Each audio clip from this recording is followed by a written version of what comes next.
In 2021, a West Coast Rollin Crip member was leaving S&R liquor store on Anaheim and Walnut Avenue in Long Beach, California. On the way out, he ran into a group of men who were headed into the store. This group was from 80vsInsane, who are a gang widely known in Long Beach for being one of the most ruthless in the city. And this was exactly the case that night. The younger members, they immediately start to bang their set and press the Rollin Crip member, who remains calm and collected, almost as if he knows he's protected, as he continues to walk out of the store. But if you know how the 80vsInsanes move, you know this situation definitely wasn't over with. Fast forward to a few minutes later. After the Insanes buy some items inside the store, they decide to follow the Rollin Crip member. It was time to put in work. With a group of 80vsInsanes, they end up damn near 20 feet away from the Rollin Crip member before he walks into an alley. And once he did that, the Insane Crips started running towards the alley. Once they made it though, they were met with a barrage of gunfire. 3 80vsInsane members ran into that alley that night, but none made it out. I left the names out of that story and even switched up a few details due to the nature of how everything played out afterwards, which we are definitely gonna cover. But trust, when it comes to the West Coast Rollin Crips, this gang is small but deadly. They have multiple stories just like this. On top of that, they've been in the headlines for multiple situations, including robberies, gang wars, and a gang injunction placed on the gang. So they definitely have a story to tell. Yeah. All right. Welcome to Cali's Most Dangerous. Let's get into it. I ain't going down without a fight, nigga. I'm Rollin Crip, nigga. Dead home. Say they on my ass, though. I'm not gonna lie, cuz I'm not losing them, cuz. Like, I'm finna just drive, cuz, on 80s, nigga, until I can't on Crip, like. Chapter 1. History of the West Coast Rollin Crips. Founded by Chicken Man and Steve-O in the Scottsdale Apartments, also known as the Dead End, in Long Beach, California, specifically on the West. The Rollin Crips history starts back in the late 1970s. Starting off as a 7-day gang, this group was originally just a group of kids getting money, having cars, and women. But they quickly transitioned to the 7-day Crips, followed by the West Coast Rollin Crips in the 1980s. And having a reputable history that stretches back decades, this gang was the first Crips on the west side of Long Beach. Even though the Rollin Crips are smaller than most of their rivals, like the Insane Crips and the Longos, they're still known for being menaces in the streets, being one of the only 2 gangs in Long Beach to have the gang injunction attached to their name. Long Beach police launch an offensive. Let's rock and roll. Preparing to do battle in the war against gangs, armed with the latest weapon in their arsenal. A paper weapon. Civil injunction service, West Side. Notifying alleged gang members of a pending civil court injunction against them. Particular gang that we're targeting are West Coast Crips. We have 33 of them on our list. I'm looking for Jerry Smith. The papers warn alleged gangbangers to stop engaging in everyday activities like standing on street corners, sitting, walking, hanging out with friends, making gang signs. All activities that normally are legal. The injunction would make illegal for specific gang members in a specific area. That whole thing's yours. Read it and comply, okay? They definitely earned their respect when it comes to street politics and have some reputable members. And for those reasons and more, they've earned their respect in the city and are feared by a lot of gangs because of it. Chapter 2. Who are the West Coast Rollin Crips? Located on the west side of Long Beach, California, in the Springdale Apartments to be exact, the Rollin Crips are primarily an African-American gang. In terms of other races, they're definitely known to put others on as well. There's been a few Mexicans seen from the gang, as well as some whites. The Rollin Crips were known around the city for originally being hustlers. And from the foundation, and even up till today, the Rollin Crips were known around the town for originally being hustlers.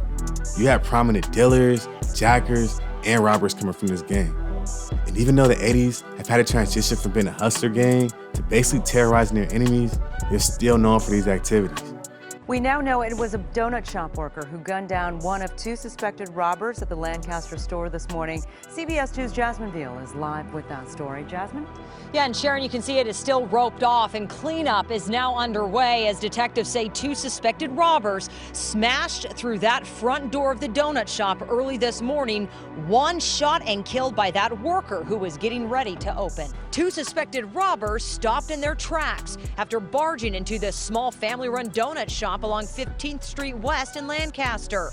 Detectives say after the suspects smashed through the front door and grabbed the register, one started heading toward the back. That's when he was taken by surprise by a donut shop worker who shot and killed him. Suddenly at 3 o'clock in the morning, someone's smashing the window, coming inside, and approaching them.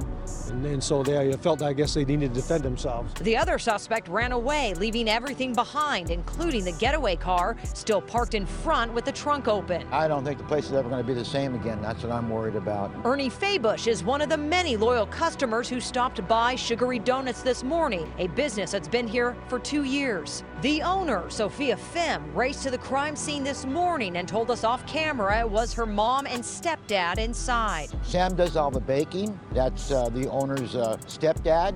He does all the baking in the back, and his wife, which is the owner's mother, she runs the counter. It's really almost like my second home here. The sheriff's department says the worker who had been baking donuts with his wife had been robbed at another store before. Detectives found a long tire iron next to the suspect's body. These customers say they can only hope the family can recover from something like this.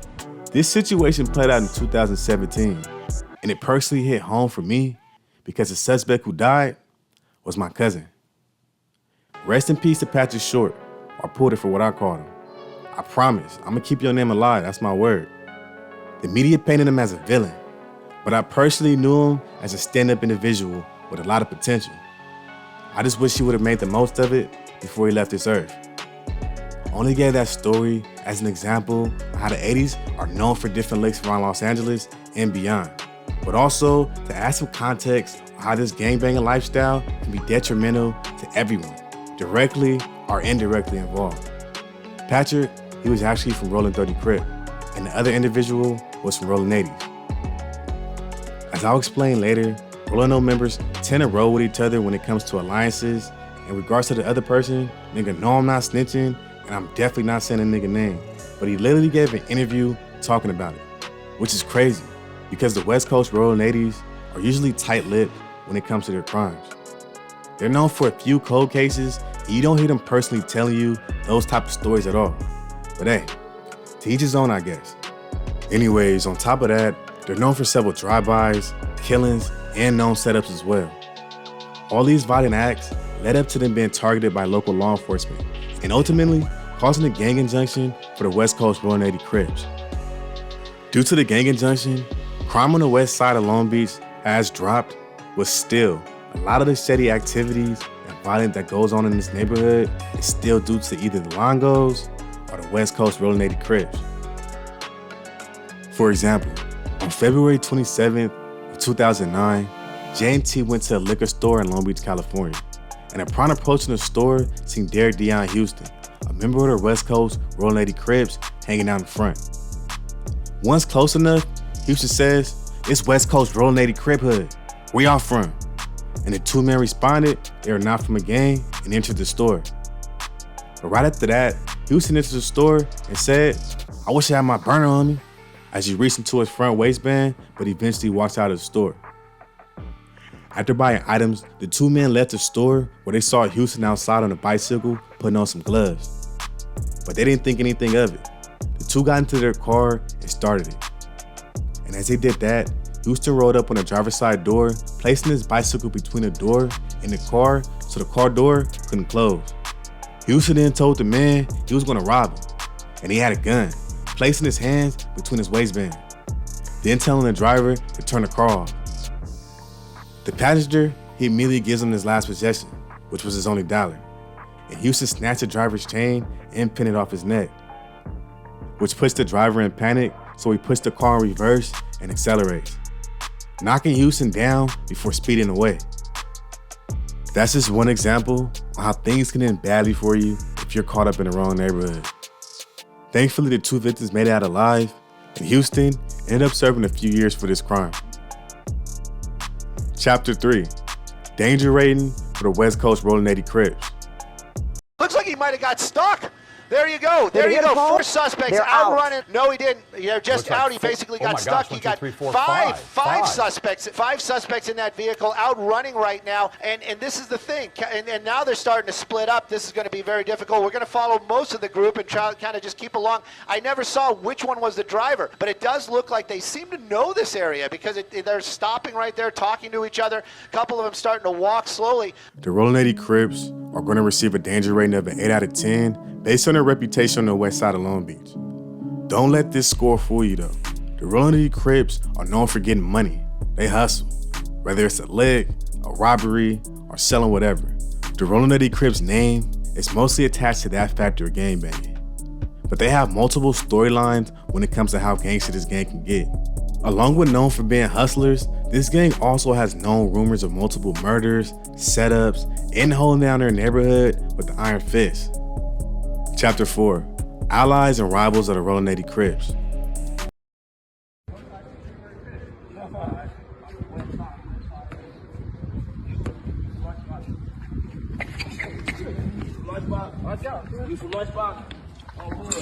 No,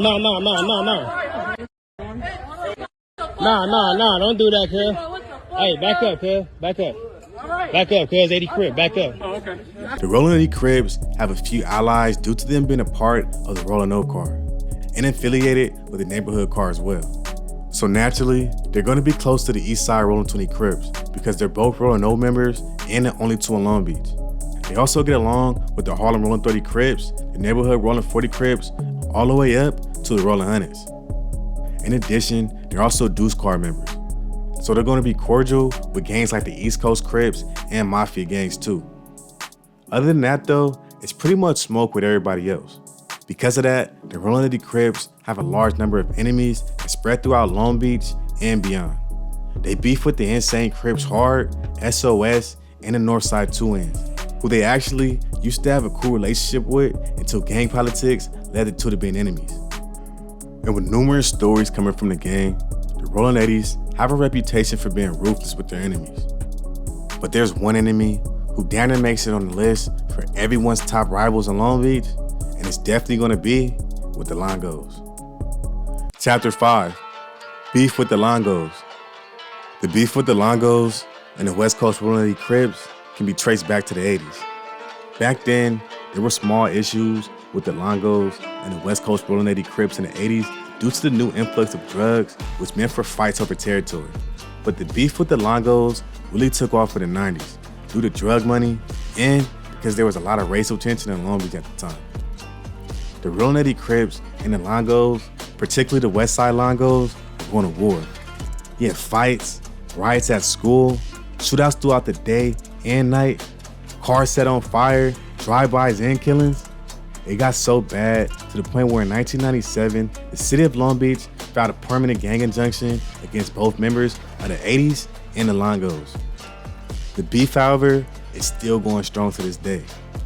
The gangs are down there on the same block when it comes to demographics. So I look at it as it's always gonna be war until they figure out a way to live with each other. Nobody said niggas gotta be buddy-buddy, but at least make sure the next generation has a better chance to be a kid. Because a lot of us out here definitely missed out on that.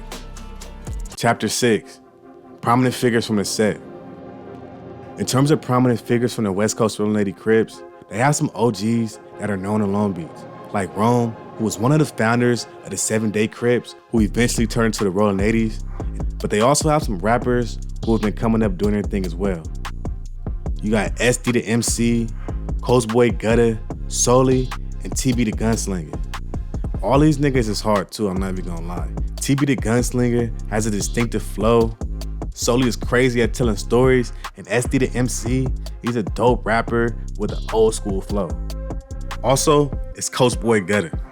Bro hard, he reminds me of like a West Coast Rod Wave, not cause he fat or nothing like that, but nah, bro can really sing and serenade, and he talking about some real cool shit, man, so y'all definitely tap in. If y'all wanna get hip to some West Coast artists, y'all definitely look them up. As you're gonna hear, they all have different flows with unique styles that sets them apart from other rappers. Chapter 7, Current state of the West Coast Rollin 80 Crips. The West Coast Rollin 80 Crips are still very active when it comes to street activities in Long Beach, California. With numerous rumors and different storylines in the streets, it's safe to say that this gang has earned its respect and is feared by a lot of gangs out here. Just know, when it comes to selling the score or even taking the offensive, the Rollin 80s are fully with it. Even with the gang injunction in 1997, the gang has still remained a factor in Long Beach. In conclusion, if you didn't get anything else from the video, know that the West Coast Rollin 80 Crips are no jokes. They have a history that speaks for themselves when it comes to street politics and have a lot of prominent figures putting in work. Don't let their smaller numbers compared to other gangs in Long Beach fool you. This gang is trained to go. That's it for the Rollin 80 Crips though. Y'all got any crazy stories about these guys? Any close calls? Did I miss anything? Did I get something wrong? Y'all let me know in the comments, man. Let's have a conversation about it. Don't forget to like and subscribe if you fuck with the video or are part of the Danger Gang. Y'all stay safe and dangerous out there.